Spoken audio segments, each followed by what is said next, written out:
عزیزان گرامی، ماشاء اللہ سے آج اس مقام پر جمعہ قائم ہوئے 2 سال پورا ہو رہا ہے، اور مومنین کی خواہش کے مطابق جو یہاں کے مومنین ہیں وانجرا انڈسٹری ایریا پیلی ندی جو ناگپور اور کامٹی کے درمیان واقع ہے، تو مومنین کی خواہش سے اور مومنین کے تعاون سے نیاز کا بھی اہتمام رکھا گیا ہے، جو کہ نماز کے بعد ہے۔ تو انشاءاللہ جیسا کہ جہاں مومنین زیادہ تعداد میں ہونے لگتے ہیں تو وہاں کی ضرورت کے اعتبار سے اگر وہاں شرائط موجود ہو تو ان شرائط کے اعتبار سے وہاں جمعہ قائم کیا جاتا ہے۔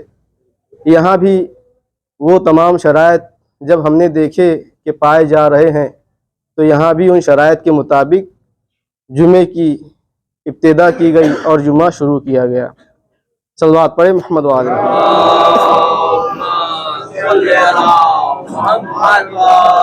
محمد۔ عزیزان گرامی، اسی آیت کے ذیل میں مسلسل گفتگو ہو رہی تھی کہ خالق کائنات اپنی بابرکت کتاب قرآن مجید میں ارشاد فرما رہا ہے وَمَا خَلَقْتُ الْجِنَّ وَالْإِنسَ إِلَّا لِيَعْبُدُونَ، کہ ہم نے انسانوں اور جنوں کو خلق نہیں کیا لیکن صرف اپنی عبادت کے لیے۔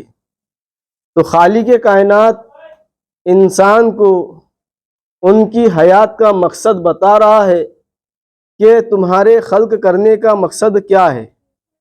جہاں خالق کائنات نے خداوند عالم نے تمام مخلوقات کو انسانوں کے لیے خلق کیا ہے، یعنی دنیا کی جتنی بھی مخلوقات ہے، دنیا میں جتنی بھی چیزیں ہیں، وہ تمام کی تمام ہم انسانوں کے لیے ہے کہ انسان ان چیزوں سے فائدہ اٹھائے، ان چیزوں سے فائدہ حاصل کرے۔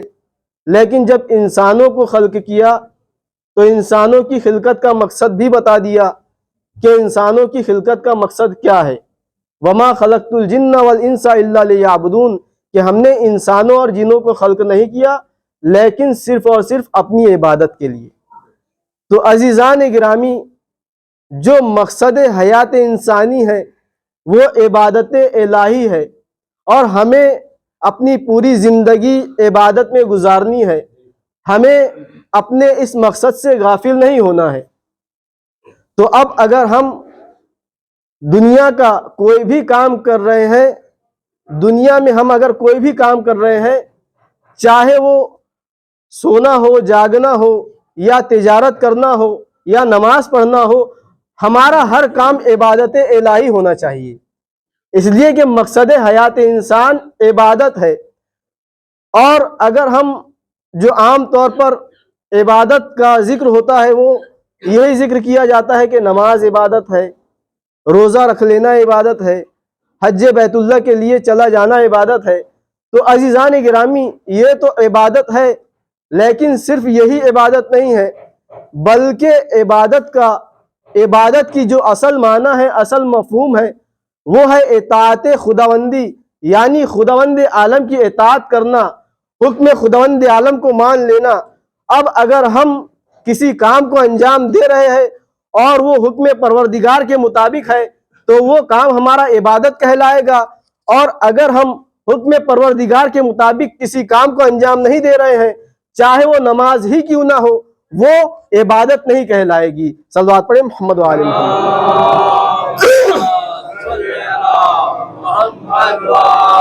محمد۔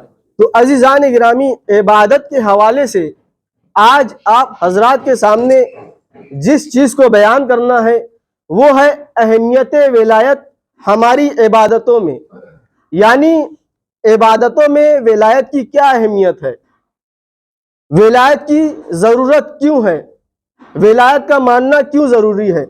تو عزیزان گرامی، جہاں سب سے افضل ترین عبادت جو عمل کے اعتبار سے ہے، اس لیے کہ دین اسلام میں 2 چیزیں ہیں، ایک ہے عقیدہ اور دوسرے ہے عمل۔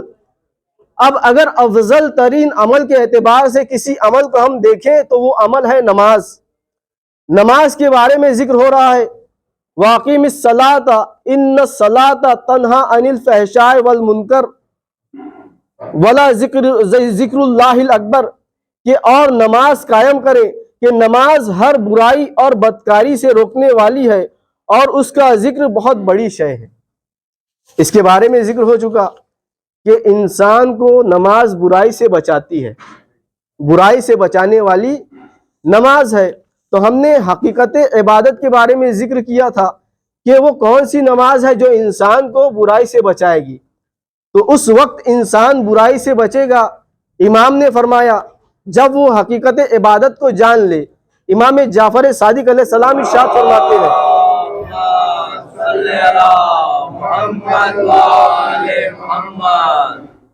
پہلی چیز حقیقت عبادت میں یہ ہے کہ جو بھی ملکیت ہماری ہے وہ ہم اسے اپنی ملکیت نہ سمجھے، ہم اسے اپنا مال نہ سمجھے۔ یہ کس کا مال ہے؟ یہ خداوند عالم کا مال ہے۔ یہ جو ملکیت ہے کس کی ملکیت ہے؟ خالق کائنات کی ملکیت ہے۔ جب ہم یہ تصور کریں گے تو ہم میں غلامی کا احساس پیدا ہوگا، بندگی کا احساس پیدا ہوگا، تب جا کر ہم حقیقت عبادت کو سمجھیں گے اور بارگاہ الہی میں اپنے سر کو جھکائیں گے۔ اور جو دوسری چیز ہے حقیقت عبادت میں، وہ یہ ہے کہ ہم اپنے لیے کوئی تدبیر نہ کریں، یعنی اپنی طرف سے اپنے بارے میں کچھ نہ سوچیں۔ اس کا یہ مطلب نہیں ہے کہ ہم اپنے مستقبل کے بارے میں نہ سوچیں، اپنے بچوں کے بارے میں نہ سوچیں۔ نہیں عزیزان گرامی، ہمیں سوچنا ہے، لیکن ویسے ہی سوچنا ہے جیسا حکم پروردگار ہے، جیسا خداوند عالم نے حکم دیا ہے۔ تو وہ حکم ہمیں معلوم کہاں سے ہوتا ہے؟ وہ حکم ہمیں ائمہ اہل بیت کے ذریعے سے معلوم ہوتا ہے۔ وما تشاؤون الا ان یشاء اللہ، کہ یہ تو کچھ چاہتے ہی نہیں جب تک کہ پروردگار نہ چاہ لے۔ اطیعوا اللہ واطیعوا الرسول واولی الامر منکم، کہ اللہ کی اطاعت کرو، رسول کی اطاعت کرو اور صاحبان امر کی اطاعت کرو۔ من یطیع الرسول فقد اطاع اللہ، کہ جس نے رسول کی اطاعت کی اسی نے اللہ کی اطاعت کی۔ تو ہمیں ائمہ اہل بیت سے معلوم ہوتا ہے کہ خداوند عالم کی مرضی کیا ہے، خداوند عالم کیا چاہتا ہے۔ تو اب اگر ہمیں نماز پڑھنی ہے تو پہلے حقیقت عبادت کو جاننا ہوگا، حقیقت عبادت کو سمجھنا ہوگا، تب جا کر وہ نماز ہمیں برائی سے بچائے گی، تب جا کر وہ نماز ہمیں بری چیزوں سے روکے گی۔ صلوات پڑھیں محمد و آل محمد۔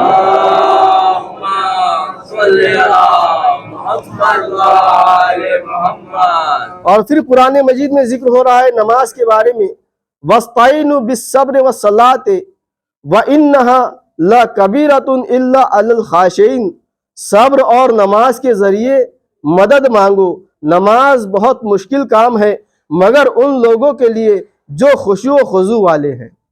تو ہم نماز کے ذریعے سے اور نماز کے ذریعے سے مدد مانگ سکتے ہیں۔ اور نماز کے بارے میں ذکر ہو رہا ہے، وَأَوْصَانِي بِالصَّلَاةِ وَالزَّكَاةِ مَا دُمْتُ حَيًّا، اور جب تک زندہ رہو نماز اور زکوٰۃ کی وصیت کی ہے، یعنی جب تک انسان زندہ ہے تب تک نماز پڑھنی ہے۔ اور مسائل میں بھی ہے کہ انسان آخری سانس تک اگر نماز کا وقت ہے تو آخری سانس بھی نماز پڑھ کے لے۔ صلوات پڑھیں محمد و آل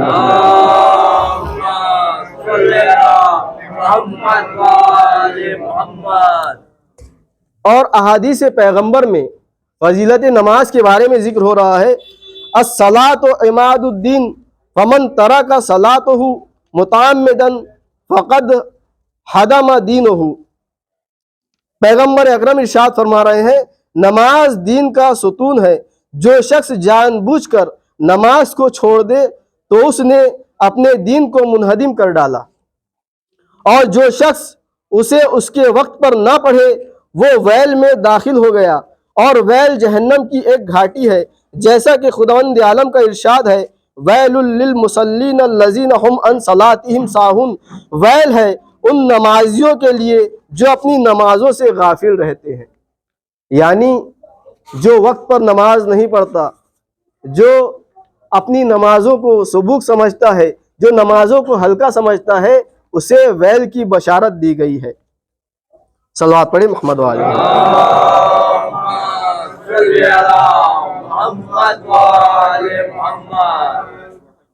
اور امام فرما رہے ہیں مسلمانوں کی پہچان بتا رہے ہیں کہ مسلمان کی پہچان کیا ہے، لِكُلِّ شَيْءٍ وَجْهٌ وَوَجْهُ دِينِكُمْ الصلاۃ کہ ہر چیز کا ایک چہرہ ہوتا ہے اور دین اسلام کا چہرہ نماز ہے۔ چہرے سے کیا ہوتا ہے؟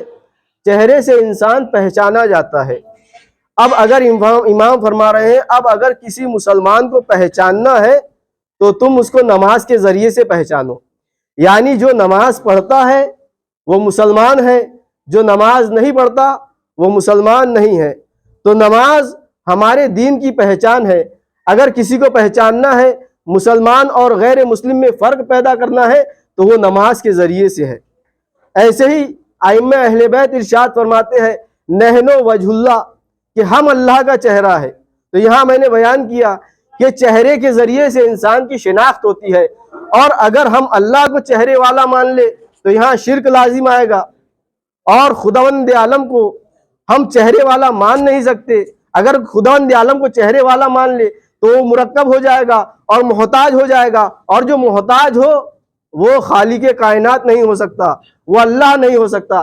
تو یہ ائمہ اہل بیت پھر یہ کیا ارشاد فرما رہے ہیں کہ نحن وجہ اللہ، ہم اللہ کا چہرہ ہے۔ تو عزیزان گرامی، چہرے کے ذریعے سے انسان کی پہچان ہوتی ہے، لہٰذا ائمہ اہل بیت یہاں یہ بتا رہے ہیں کہ خالق کائنات اگر پہچانا گیا ہے تو ہم اہل بیت کے ذریعے سے، ہم اہل بیت خداوند عالم کا چہرہ ہے۔ اگر خالق کائنات کو پہچاننا ہے تو ہم اہل بیت کے ذریعے سے پہچانو، اگر ہم نہ ہوتے تو خالق کائنات پہچانا نہ جاتا۔ صلوات پڑھیں محمد و آل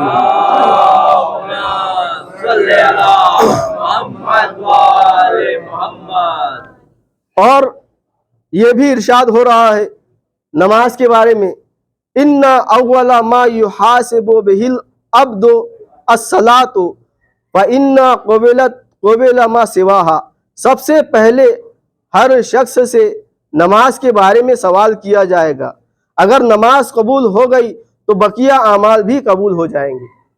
تو عزیزان گرامی، یہ حدیث بھی ہے اور واقعاً درست حدیث ہے، لیکن یہاں کبھی کبھی مومنین کو خوف زدہ کرنے کے لیے، ڈرانے کے لیے یہ مغالطہ دیا جاتا ہے کہ انسان سے جو سب سے پہلا سوال ہوگا وہ نماز کا ہوگا، لیکن یہ سوال ہوگا کہاں؟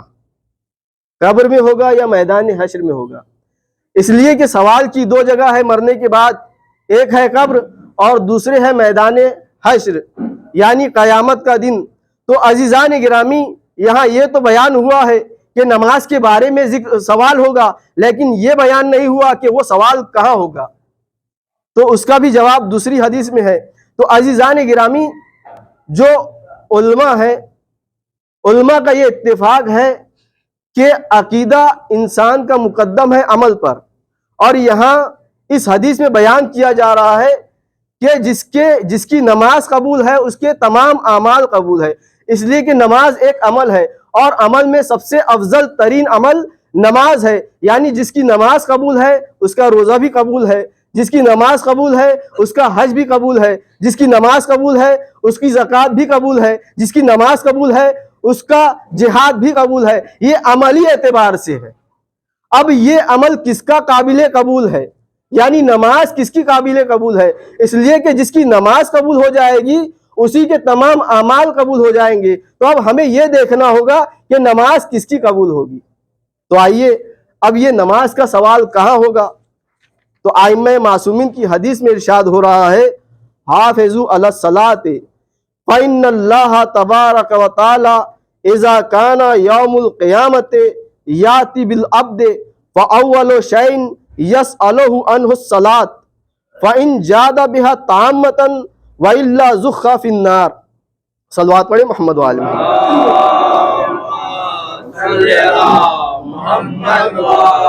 محمد۔ امام بیان کر رہے ہیں نماز کی فضیلت کے بارے میں، نماز کی حفاظت کرو، نماز کی حفاظت کرو، کیونکہ پروردگار عالم روز قیامت بندوں سے حساب و کتاب کرتے وقت سب سے پہلے نماز کے بارے میں سوال کرے گا۔ تو کہاں ہوگا سوال؟ قیامت کے روز نماز کا سوال ہوگا۔ تو سب سے پہلا جو سوال ہوگا قیامت کے روز وہ کون سے عمل کا ہوگا؟ وہ نماز کا ہوگا۔ حفاظت کرو، نماز کی حفاظت کرو، کیونکہ پروردگار عالم روز قیامت بندوں سے حساب و کتاب کے وقت سب سے پہلے نماز کے بارے میں سوال کرے گا۔ اب کون سی نماز ہے، کون سی نماز قبول ہوگی بارگاہ الہی میں؟ اگر اس نے کامل نماز پیش کر دی تو نجات مل جائے گی، ورنہ جہنم میں ڈال دیا جائے گا۔ تو عزیزان گرامی، وہ کون سی نماز ہے جو بارگاہ الہی میں قابل قبول ہے؟ وہ کون سی نماز ہے جو خالق کائنات قبول کرے گا؟ وہ کون سی نماز ہے کہ جس کے قبول ہوتے ہی تمام اعمال قبول ہو جائیں گے؟ تو وہ نماز کامل نماز ہے۔ خداوند عالم صرف نماز نہیں چاہ رہا، ایک ہوتی ہے صحیح نماز۔ صحیح نماز کے لیے ہمارا وضو صحیح ہونا چاہیے، صحیح نماز کے لیے ہماری قرات صحیح ہونی چاہیے، صحیح نماز کے لیے ہماری تجوید صحیح ہونی چاہیے، صحیح نماز کے لیے ہمارا لباس پاک ہونا چاہیے، صحیح نماز کے لیے ہماری جگہ مباح ہونی چاہیے۔ یہ تمام شرائط ہے صحیح نماز ہونے کے۔ لیکن یہ ضروری نہیں کہ جو صحیح نماز پڑھ رہا ہو اس کی نماز قبول ہو جائے، اس لیے کہ یہاں خداوند عالم کامل نماز مانگ رہا ہے۔ تو اب ہمیں دیکھنا ہے کہ کامل نماز کس کے پاس ہے۔ تو آئیے عزیزان گرامی، ہمیں اس کے لیے دیکھنا ہوگا کہ خداوند عالم نے دین کو کہاں مکمل کیا ہے، اس لیے کہ جہاں دین مکمل ہوا ہوگا وہیں نماز بھی مکمل ہوئی ہوگی، اور جہاں نماز مکمل ہوئی ہے وہیں سے ہمیں کامل نماز ملے گی۔ تو خالق کائنات ارشاد فرما رہا ہے، الیوم یئس الذین کفروا من دینکم فلا تخشوہم واخشوم الیوم اکملت لکم دینکم واتممت علیکم نعمتی ورضیت لکم الاسلام دینا، کہ آج کے روز کفار تمہارے دین سے مایوس ہو گئے، لہٰذا تم ان سے نہ ڈرو بلکہ میری مخالفت سے ڈرو۔ آج کے روز میں نے تمام تمہارے لیے دین کو تمہارے لیے مکمل کر دیا اور اپنی نعمتیں تم پر تمام کر دی، اور اسلام کو تمہارے لیے دین کے طور پر قبول فرمایا۔ صلوات پڑھیں محمد و آل محمد۔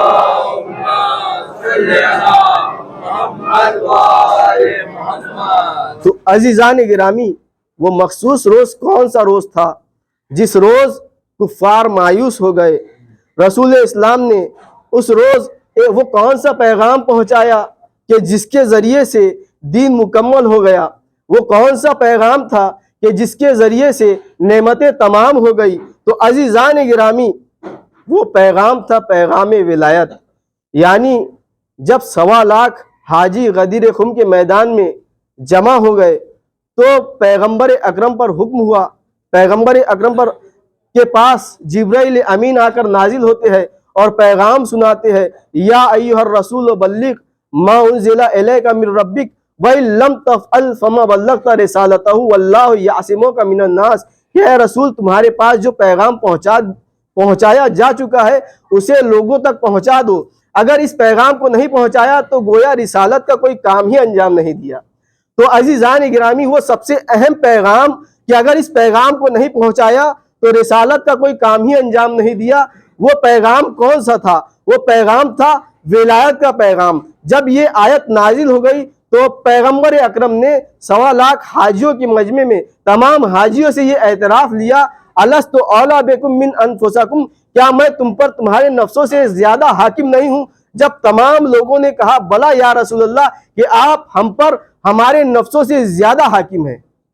یہاں ولایت کی معنی کو بھی آپ بتا رہے ہیں کہ یہاں ولایت کی معنی حاکمیت کی ہے، سرپرستی کی ہے، یعنی جس کا میں حاکم ہوں۔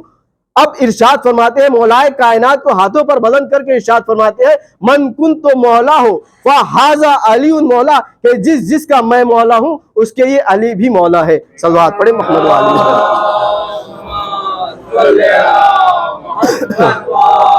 محمد۔ تو عزیزان گرامی، معلوم ہوا وہ کون سی نماز ہے جو قابل قبول ہے۔ وہ نماز کامل نماز ہے، اور کامل نماز ہمیں غدیر سے ملے گی جہاں پر دین مکمل ہوا ہے، جہاں پر نعمتیں تمام ہوئی ہے۔ اس لیے ہماری عبادتوں میں ولایت کی اہمیت ہے۔ اگر یہ ولایت کا اعلان نہ ہوتا تو نبوت ختم نہ ہوتی۔ ولایت کے ذریعے سے دین کے تمام احکام کے ختم ہونے کا اعلان ہو گیا اور نبوت کے ختم ہونے کا اعلان ہو گیا۔ جب ولایت کا اعلان ہوا ہے تو اسی دن خداوند عالم نے یہ بھی اعلان کر دیا کہ اب تمہارے لیے دین مکمل ہو گیا۔ یعنی جب تک ولایت نہیں آئی تھی تب تک دین کی تمام چیزیں ناقص تھی، روزہ بھی ناقص تھا، حج بھی ناقص تھا، نماز بھی ناقص تھی، یعنی تمام عبادتیں ناقص تھی۔ تو کامل نماز ہمیں کہاں سے ملے گی؟ جہاں ولایت کے ذریعے سے دین مکمل ہوا ہے، اس لیے کہ ولایت کے ذریعے سے صرف نماز نہیں بلکہ پورا دین اسلام مکمل ہوا۔ صلوات پڑھے محمد و آل محمد۔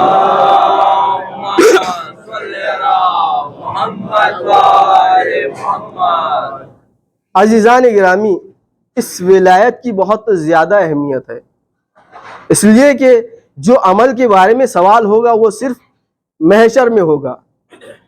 حالانکہ یہ جو نمازیں ہیں، یہ روزہ ہے، یہ جو عبادتیں ہیں، یہ انسان کو قبر میں کام آئے گی، روشنی کی شکل میں آئیں گی، نماز آئیں گی، روزہ آئے گا، لیکن عمل کا دفتر اس کا قیامت تک کے لیے کھلا ہوا ہے۔ اس لیے تو ہم اپنے مرحومین کے لیے اجارے پہ نماز پڑھاتے ہیں، حج بدل کراتے ہیں۔ اگر عمل کا دفتر بند ہو گیا ہوتا تو یہ ساری چیزیں بیکار ہو جاتی، ہم اپنی مرحومین کے لیے کوئی بھی عمل نہیں کروا سکتے، لیکن عمل کا دفتر قیامت تک کے لیے کھلا ہوا ہے۔ اور عقیدہ اتنا اہم ہے کہ اس کا سوال صرف قبر میں نہیں بلکہ میدان محشر میں بھی ہوگا، اس لیے کہ خالق کائنات ارشاد فرماتا ہے وَقِفُوهُمْ إِنَّهُمْ مَسْئُولُونَ، ان کو ٹھہراؤ کہ ان سے پوچھا جائے گا۔ رسول خدا صلی اللہ علیہ وآلہ وسلم ارشاد فرماتے ہیں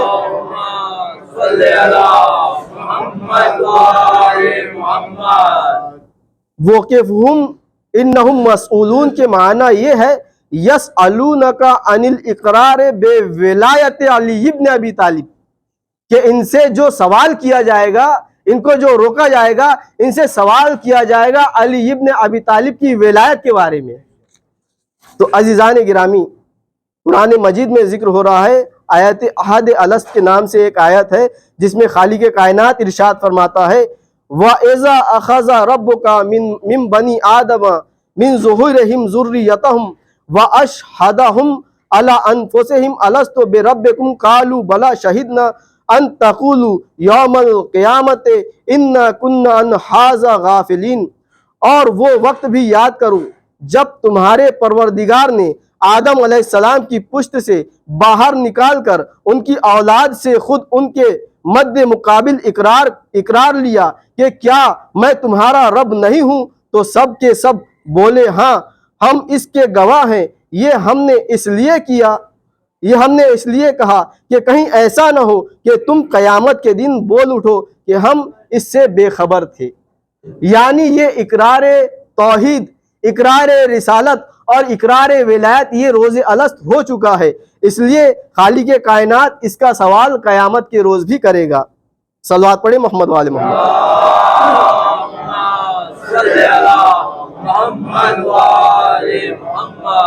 اور اس آیت کی تفسیر میں پیغمبر اکرم ارشاد فرماتے ہیں اگر لوگ جان جاتے کہ علی علیہ السلام کا نام کب سے امیر المومنین رکھا گیا ہے تو کوئی بھی علی علیہ السلام کے فضائل کا انکار نہ کرتا۔ ان کا نام امیر المومنین اس وقت رکھا گیا جب آدم علیہ السلام روح اور جسد کے درمیان تھے، جب خدا نے انسانوں سے ان کی پشت و ذریتوں سے اقرار لیا اور ان سے گواہی لے لی کہ کیا میں تمہارا رب نہیں ہوں؟ تو ملائکہ نے کہا کیوں نہیں؟ پھر خداوند کریم نے فرمایا میں تمہارا پروردگار ہوں اور محمد صلی اللہ علیہ وآلہ وسلم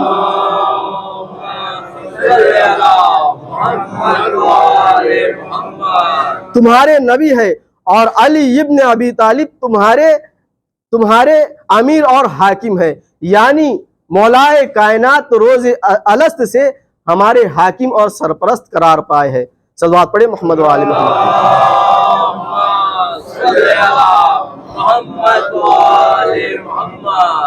اور بعض کتب و حدیث میں روایت موجود ہے کہ شب معراج تمام انبیاء نے رسول اکرم سے عرض کی کہ ہم سب لا الہ الا اللہ کی شہادت، آپ کی نبوت اور علی ابن ابی طالب کی ولایت کا اقرار کرنے کے بعد مبعوث ہوئے ہیں۔